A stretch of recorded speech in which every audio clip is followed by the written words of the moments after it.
Welcome into Celtics post-game live presented by New England Ford Dealers and Ford Trucks. Chris Forsberg, Amina Smith here with you, and a big win by the Celtics in their first preseason game against the Hornets, 134-93. And honestly, Forsberg, I didn't think it would be a beatdown like this, at least not to start the preseason. The good vibes are back. It's back. It's right? back. Like I keep going back to this. Jaylen Brown said before the season started, basketball is a great equalizer. And the Celtics went through pretty much hell for the last 2 weeks of the offseason, and we all said, how would it manifest itself? And I'm not going to tell you off of one preseason game that I know that this is going to be just like a juggernaut steamroll, but there was a lot to like in that game. The Celtics were having fun out there. Once the focus got shifted back to basketball and the talent took over, it's clear that these Celtics have the potential to get back to the NBA Finals. And you can tell that just from this small glimpse. How it will manifest itself over the course of the regular season again, I don't know. But like it is clear the core of this team is on a mission to get back to that big stage. It really feels like the Celtics picked up right where they left off at the NBA Finals stage. 40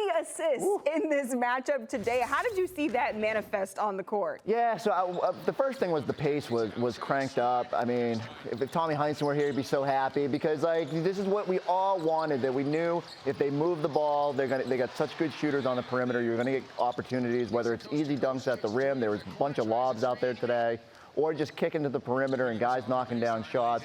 I mean, just Grant Williams creating off closeouts. You know, you can see the advancement in some guys' games, and if they can keep that up, it's going to make this team just so much better. I mean, just the second unit in general. Think back to those finals and how much we lamented not having steady offense off of that group. And here's Hauser hitting shots, and Brogdon creating, and Grant Williams doing good things. So there's a lot of potential there to take the baton from a first unit that we already know is really good, and we'll see where they can take it. Yeah, 41 assists in this game today, and actually last season their game high was only 39. So starting off this season already on a high note. But what was the best thing that the Celtics were able to do out there on the court today? I go back to the offense. I mean, they had 30.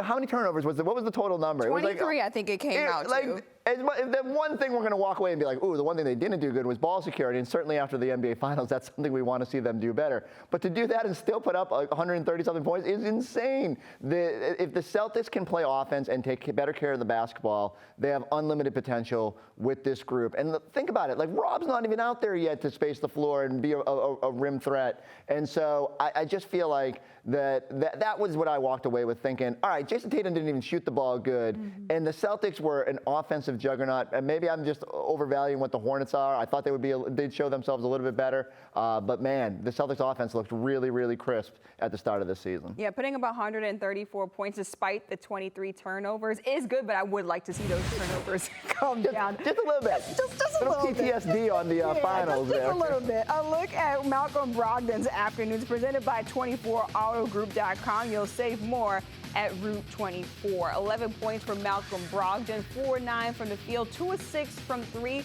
but 5 rebounds and also 9 assists. Forsberg, what did you see out of Malcolm Brogdon in today's game? You know, it was funny because I think one of his first shifts on the floor, it felt like he was kind of trying to figure out where he was supposed to be. Like Marcus Smart was running the offense, and it was like, okay, am I stuck in the corner now? How do I get involved in the offense? And then all of a sudden he took over the primary ball handling duties with the second group, and oh my God, it just sort of took off from there. And you can see just how much of a steadying presence he's going to be, just how much his ability to drive to the basket or push in transition is going to create opportunities for others. And look, this is why he's here. We all know the problems that happen in the playoffs with the second unit struggles, with the ball security. Malcolm Brogdon can solve a lot of that. He gives you a little bit of size at that guard position. He's going to give you defensive versatility at that end of the floor. But offensively, what he can do when you don't have Marcus out there or when you just need a steadying presence could be really vital for this team's success. And the one concern with Malcolm Brogdon is making sure that he stays healthy for the entire season. But what makes him the right fit for this roster? I just go back to it, the versatility. He checks all the boxes. The same reason the Celtics went out there and got Derek White at the trade deadline last year. Wanted a little bit of size, a guy that could play both guard positions, can defend up if necessary, and is familiar with the way they want to play basketball. And so as long as Malcolm Brogdon embraces this six-man role, and at the start of the year, maybe there's even more opportunity because you don't have Rob, and maybe you go small and move him up with that group. group, but there is an opportunity here for him to play a very pronounced role and find a way to solve maybe this team's biggest weak point last year, which was just sort of bench consistency. And having a veteran like that and just another guy you can confidently lean on makes him the perfect fit for this team. And let's bring in Scal right now, who's live inside of TD Garden. And Scal, 41 assists for this Celtics team in their first preseason game. Why is pacing going to be a key factor for the Celtics this year? Well, I think the 41 assists because they shot the ball so well. But the thing that really stood out to me is when they're running in transition, a lot of guys are running out to that three-point line, opening up the middle of the floor. If you collapse in on the Celtics, they'll make you pay from three. If you stay out, they got so many different guys. And you heard Chris just talked about versatility. We talk a lot about versatility defensively, but offensively, it's the same thing. You got multiple guys that can bring the ball up the court, but that's not it. They can also bring the ball up the court and crack their guy off the dribble, draw two in transition and move it. So today the offense was, I was not expecting this in the first preseason game. You know, new coach and all the things that should it take to kind of get up to speed, but the offense today was tremendous and it went back to spacing. Their spacing was great, and that's why they got so many open shots. And what is this team going to score when it doesn't have a billion turnovers? Are all of a sudden is this going to be like 140? I guess, just as Cal said, I didn't have high expectations for the group on day one. And it's tantalizing to think about what they can do if they shoot this well, if they play with that sort of pace. This team can be very good. And Jaylen Brown also with 24 points and 5 rebounds in this matchup. Scal, what was Jaylen Brown able to do best this afternoon?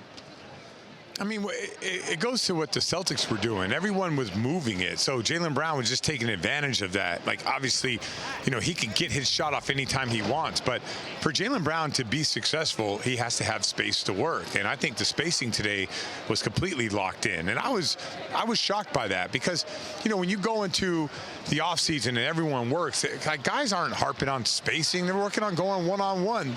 These guys look like they've been playing team basketball for months together. And with all that happening, Jaylen Brown's going to have room to work. He's going to have space.